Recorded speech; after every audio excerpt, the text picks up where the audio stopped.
ассалому алайкум ва раҳматуллоҳи ва баракату. домлои азиз, худованд аз шумо розӣ бошад барои хизматҳои шоиста. То ба имрӯз ягон домло то ба ин дараҷа дастрас барои миллат набуд. Худованд аз шумо розӣ бошад, ин неъмати бузург аст барои мо.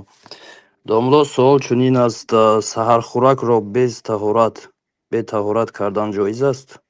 بله ва нияти рӯза بی طهارت هم بی غسل هم اجازت است. پیامبر صلی الله علیه وسلم همسرانشون نقل کردن که کان یدرکه الصبح و هو جنوب من اهله، خیلی که در روایت بخاری و مسلم اومده است.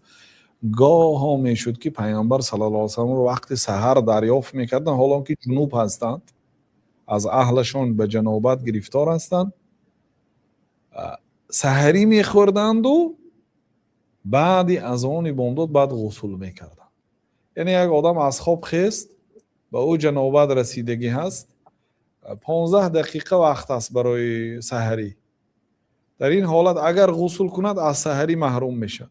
چیکار کند؟ اول سحری کند، هیچ گپی نداره، دستش شوید و آمده سحریش کند، بعد در آمده غسل کردن نمازش خواند. بنابراین هیچ گپی ندارد بی طهارت سحری کردن. فقط مثلا اگر طهارت داشته باشید خوب است که ویتر میخوانید اگر ویتر شب نخوانده باشید، و دعا در حالت طهارت داشتن قبول شدنش تیزتر است نسبت آدم بی طهارت. آدم بی طهارت هم دعاش قبول است، لیکن آدمی که طهارت دارد و با تیزتر قبول میشد. فضیلت دارد طهارت داشتن، لیکن شرطی سحری کردن. سحری کردن خودش سنت است، یعنی برای یگان طهارت شرط نیست. بله.